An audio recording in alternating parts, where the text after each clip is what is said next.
بغدادی صاحب، چونکہ ہم ڈسکشن پہ جب آ رہے ہیں تو ظاہر ہے ہم نے روزے کا پہلے دن بھی ذکر کیا تھا کہ یہ صرف محض بھوکے پیاسے رہنے کا نام نہیں، یہ آپ کی جو سول ہے اس کے لیے بڑا امپورٹنٹ ہے، کلینزنگ ہوتی ہے، ڈی ٹاکس ہوتا ہے.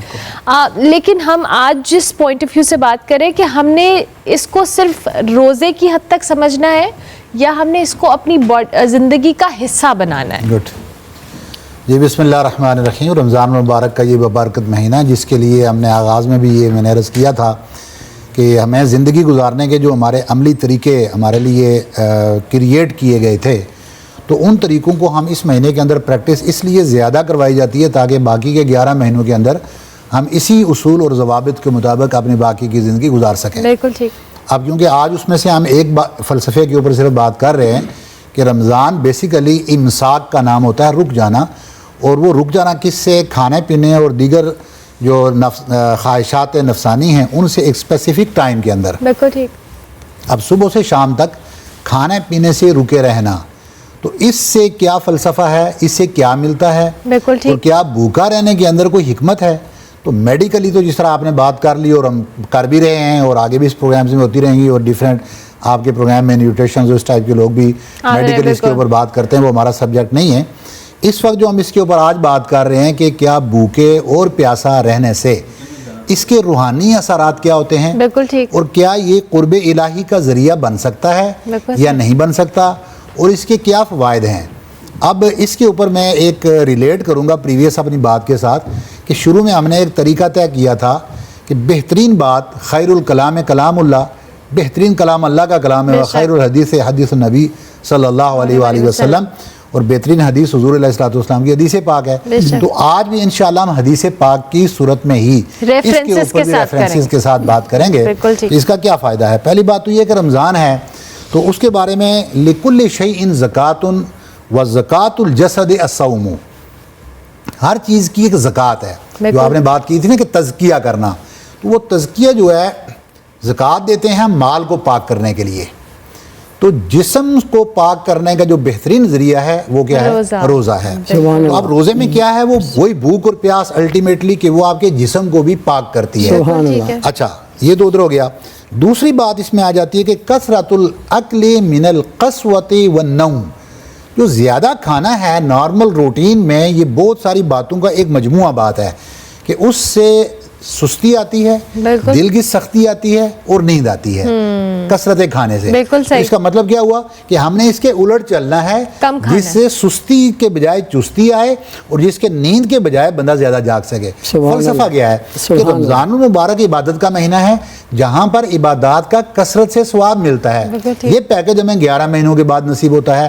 اگر اس پیکج سے کما حق ہو ہم فائدہ نہ اٹھا سکے، گویا کہ ایک اپرچونٹی ہم نے ضائع کر دی. جس طرح بعض اوقات وہ سیل لگتی ہے نا، تو آپ دیکھتے ہیں کہ عام دنوں کے مقابلے میں اس مارکیٹ میں سیل والے دن زیادہ رش ہو جاتا ہے، اس لیے کہ لوگ سیل اویل کر رہے ہوتے ہیں. یہ رمضان کا مہینہ بھی سیل ہے. اب اس میں جب نیند کم آئے گی اور جسم چست ہوگا تب ہم عبادات سے کما حق ہو فائدہ اٹھا کر لوگ جنت کے بھی قریب ہو جائیں گے اور لوگ اللہ کے بھی قریب ہو جائیں گے. یہ ایک فلسفہ ہمیں یہاں سے سمجھ آ گیا. آپ علیہ الصلوۃ والسلام کا ایک اور ارشاد مبارک ہے، فرمایا جاہدوا انفسکم بالجوع والعطش، مجاہدہ کریں، جہاد ہے نا، مجاہدہ کریں کس سے؟ عطش اور جوع، بھوک اور پیاس کے ساتھ. فرمایا فإن الأجر فی ذلک کأجر المجاہد فی سبیل اللہ.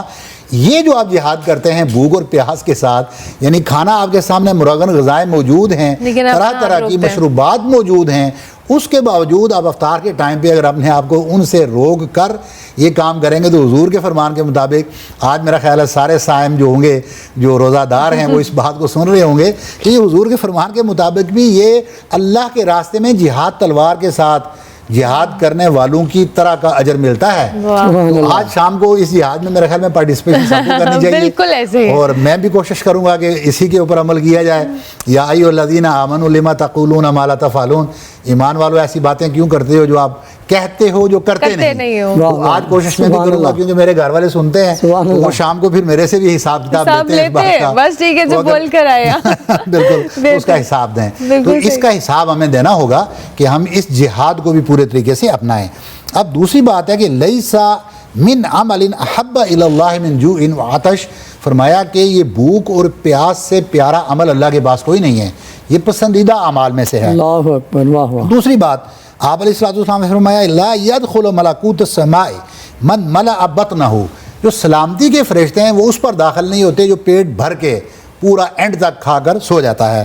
وقیل یا رسول اللہ ای الناس افضل، کون سے لوگ بہترین ہیں؟ فرمایا من قل مطعمہ وضحکہ، جس نے اپنے کھانے کو کم کر لیا اور جس نے اپنی ہنسی کو کم کر لیا، یہ سب سے افضل ہے۔ ورضی مما یستر بہ عورتہ، اور اتنے لباس پر راضی ہو گیا جس سے اس کا ستر چھپانے کے لیے وہ کافی ہے۔